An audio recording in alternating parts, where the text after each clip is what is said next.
morning. Sajjid, good morning. Great to have you here. Thanks very much. The trade deficit numbers and the non-gold, non-oil imports. I was looking at your report and you're sort of pointing to that and saying it kind of sort of paints a gloomy picture about local demand conditions. Let's just start there, Sajjid. Does it tie in with all the other least recent data points we've gotten? Prashant, I think tracking where the macroeconomy in India is never easy, given the absence of different data. But it's been particularly hard in the last 2 or 3 months because you've seen a multitude of different data points. On the one hand, cement production and the margin has been stronger. You've seen auto sales and auto production remain relatively buoyant. You've seen diesel consumption remain strong, though there's a substitution effect there, I think. But on the other hand, I think what you're seeing in the last month is that a slew of other volume indicators have been quite disappointing. I spoke about non-oil, non-gold imports being extremely weak. This was a 10% sequential contraction on the back of a 10% contraction the previous month, and it's across the board. It's capital goods, it's consumer goods. But it's not just one data point. You look at the IP number last week for all the issues about volatility in that data. You've now seen 5 of the last 6 months been extremely weak, and the actual level of production for industrial activity is 2.5% lower than what it was in October. And you've seen in April both the manufacturing and the service PMIs actually roll off and contract. So I think there's a sense here that domestic demand in India is coming under pressure.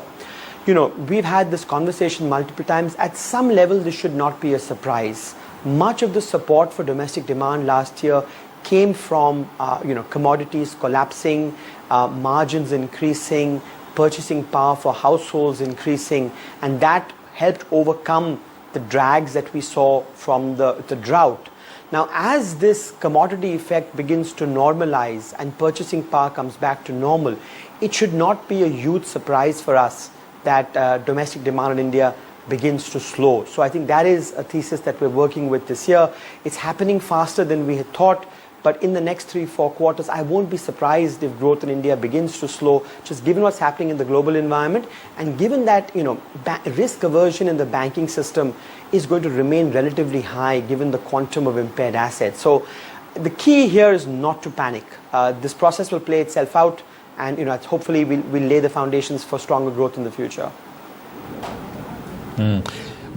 But the kind of contraction that we are seeing, right, that you said, 10% contraction, and then coming on the back of big contraction last month as well, and as you yourself said, across the board, capital goods, etc., included.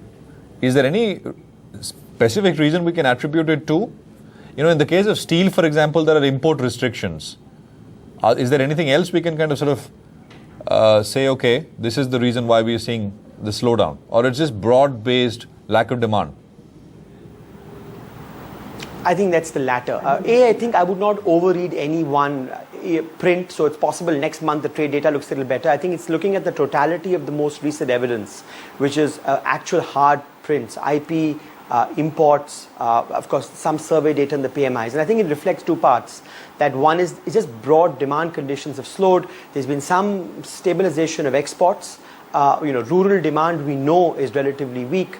What was being held up was urban consumption. And at some point that support goes away as commodity prices stabilize. The second is cap goods. I think, again, the government deserves a lot of credit for really pushing on capital expenditure at the central level last year.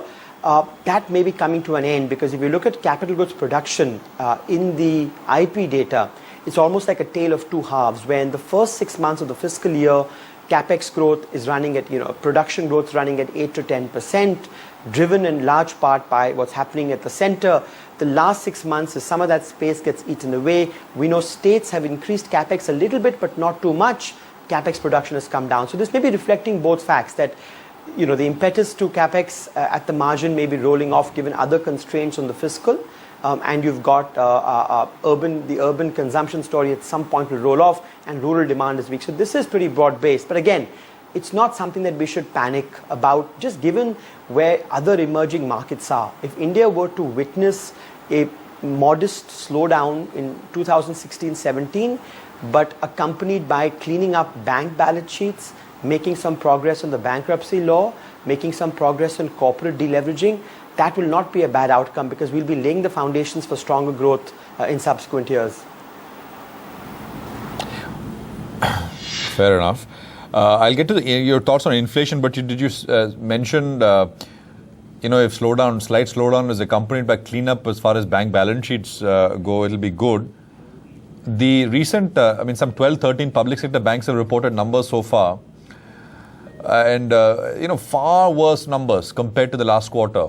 Even in specific banks where we were told that, all the pain is out in the third quarter itself. At least they've been recognized for what they are. That's not true now. We've got bigger numbers, bigger problems. Would you call this, cleaning up in progress still? Or you'd say, well, this is just plain distress, about which very little can be done actually.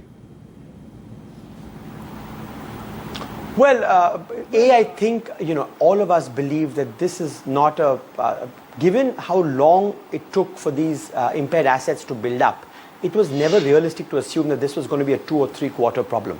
Right? So everyone, I think, that I speak to believe this would be multiple quarters, could take a year for these things to happen. Now, is there an exogenous element to this in terms of stress? Yes, there's a cyclical component. Growth is weaker. Most importantly, commodity prices have collapsed. And if you look at where stalled projects have risen more sharply, it is, commodity sectors, steel sectors, metals. And so, yes, not too much can be done about that. In a lot of other cases, they're actually policy-related bottlenecks, where land's an issue, clearances are an issue, power sector, there are still some stalled projects there. So there, I think policy can play a role. But I think the important point to recognize is that the longer the overhang stays on bank balance sheets, the longer banks will remain risk-averse, the longer financial conditions will tighten, and the less credit there will be available for new productive opportunities. That's why it's so important to first recognize what the quantum of the problem is and then try and resolve it. If some of this entails a write-down, so be it. But unless we don't face up to those hard facts, we'll be stuck in an environment where the RBI could be cutting rates, but banks will be very risk-averse to grow their balance sheets, and then the economy gets starved of credit. So that's what I mean, that you have to first recognize to know the quantum of the problem, then try and resolve as best as you can so that you're freeing up resources for future lending and increasing allocative efficiency. There are a couple of issues there. Stock markets love private sector banks, which did not do a lot of term lending, especially in the infrastructure sector over the last many years, right? One of the best regarded banks only does, say, working capital loans, although 50% of its book is corporate, right? But they finance short-term working capital loans, etc. No term lending in that sense. Public sector banks did the bulk of that over the years, and now they're facing the problems. Some of the larger private sector banks have also done it, but they're also now being equated as par with public sector banks. The problem is, one, of course, demand for credit for setting up new projects. That kind of demand isn't there. And B, there are no real incentives for doing that kind of lending as far as the private sector is concerned. Private sector banks are growing credit at 25. One of the largest private sector banks grew credit at 29% in the fourth quarter. I mean, that's humongous, right? Public sector banks in the fourth quarter, credit is degrown for the 12 or 13 banks which have reported.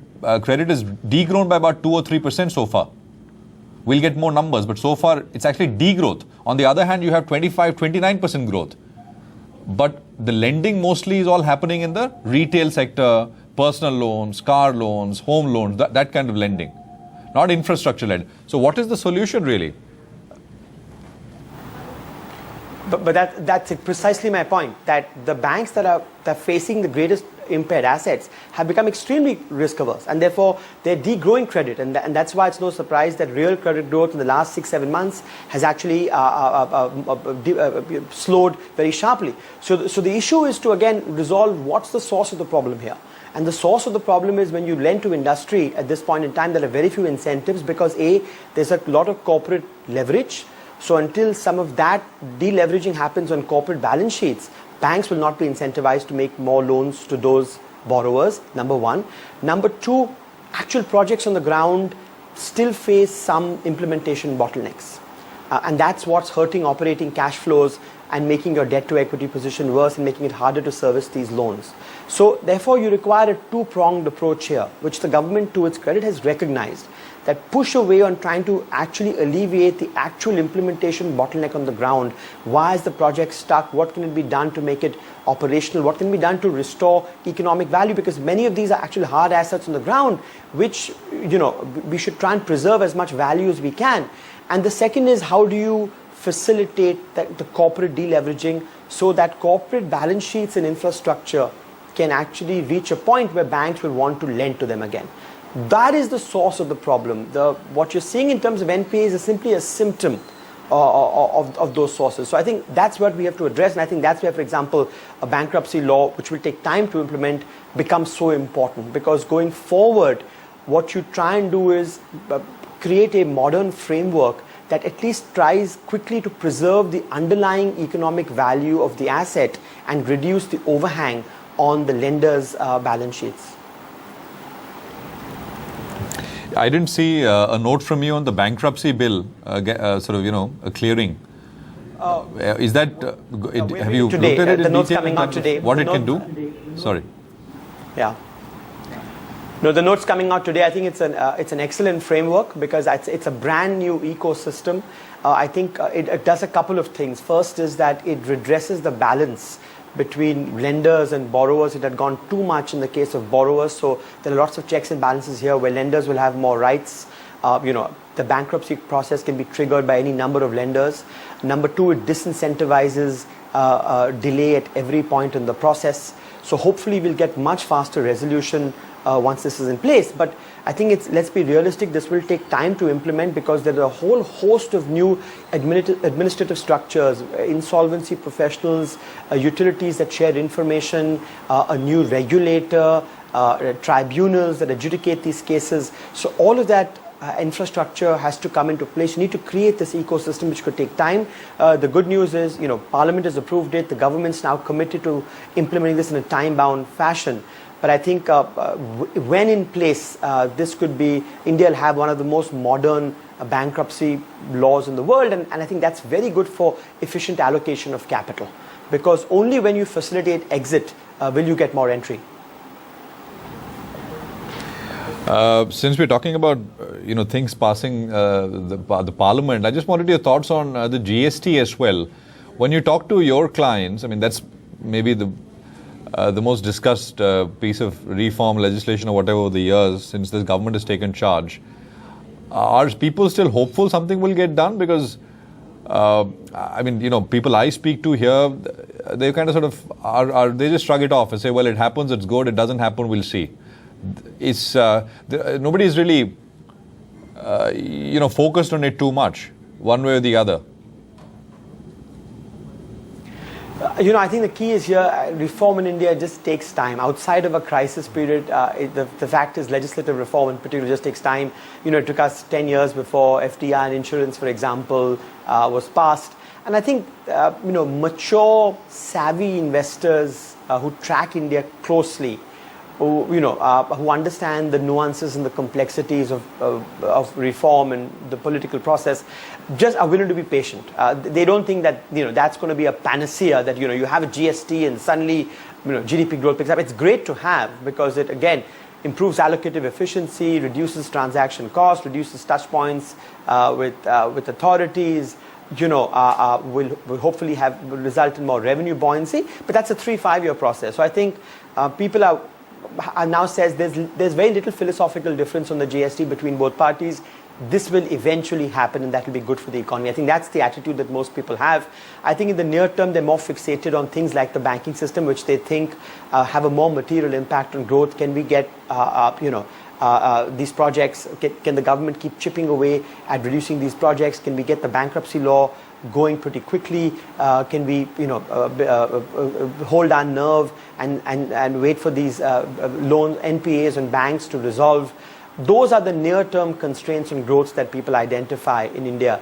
The GST will be great to have. It will take time, and I think investors are willing to be patient on that front. 2 years of the government coming to a close, on a scale of 1 to 10, how would you rate the performance? Rashad, I've tracked the economy for too many years to realize that it's impossible to condense this to one dimension and give any one number. I think the government's done a great job on multiple fronts. I think and yet on TV you're asked that question, right? I know, of course, I know it's very hard to sort of just sort of condense it into one number, but some indication, Sajjid.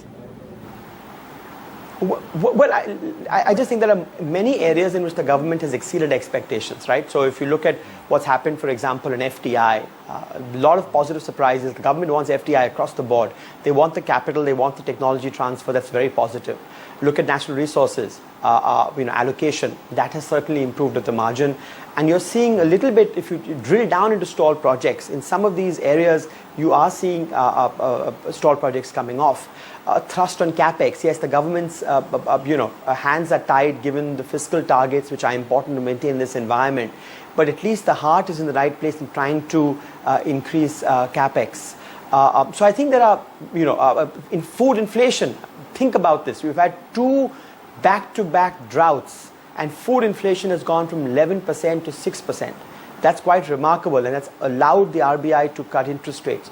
All of these are important achievements by the government. I think the fact that they realize the value of macro stability, so your fiscal targets have been maintained, you are working to institutionalize inflation targeting in India, you're working to set up a monetary policy committee. These are long-lasting institutional changes. So lots of good news on that front, but lots of challenges equally going forward. Banking will be a challenge, bottlenecks will be a challenge, reviving the rural economy without being inflationary will be a challenge. So a lot of good things have happened, a lot yet is to be done, is how I would characterize it.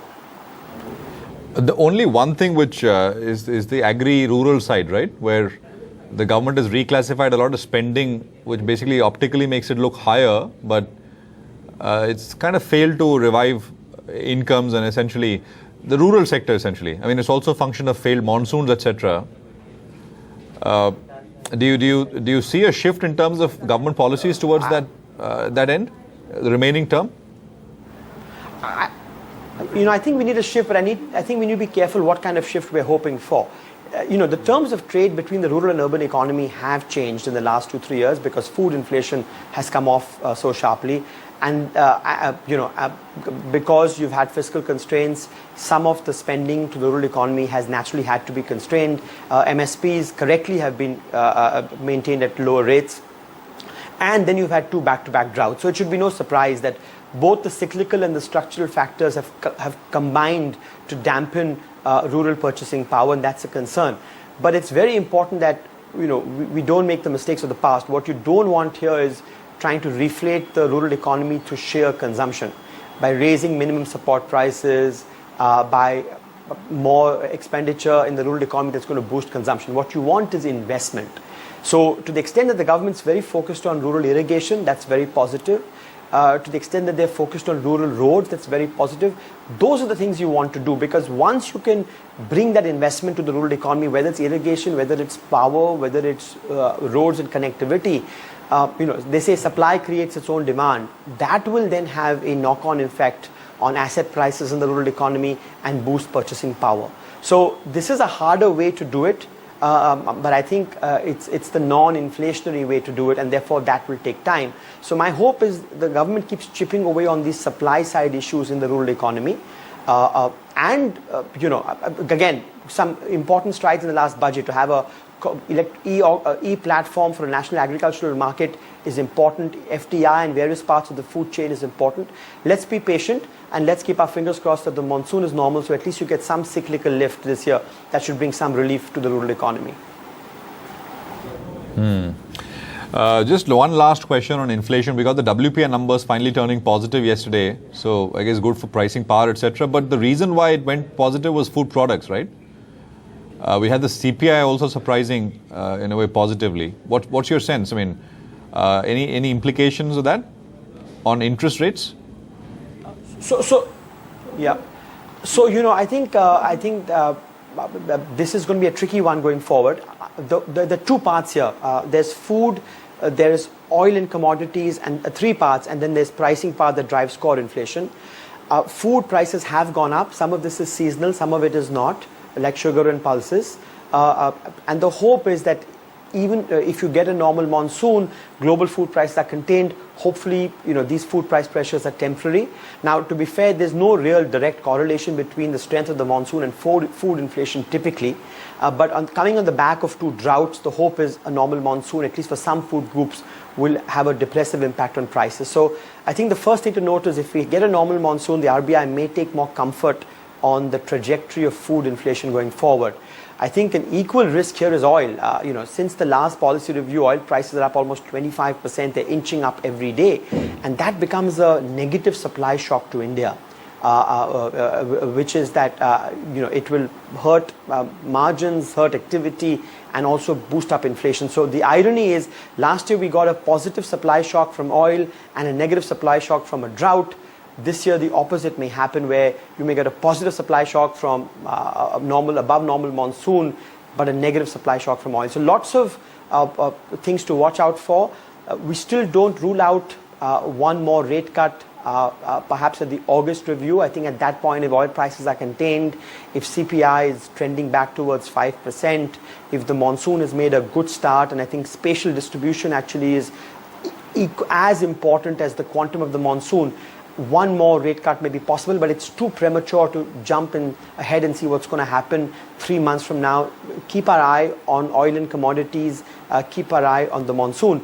One last thing on pricing power, at least in the WPI, I am less worried. If you look at core prices yesterday, it's that input prices within core went up much more sharply than output prices. So if anything, what it suggested that pricing power doesn't exist so much.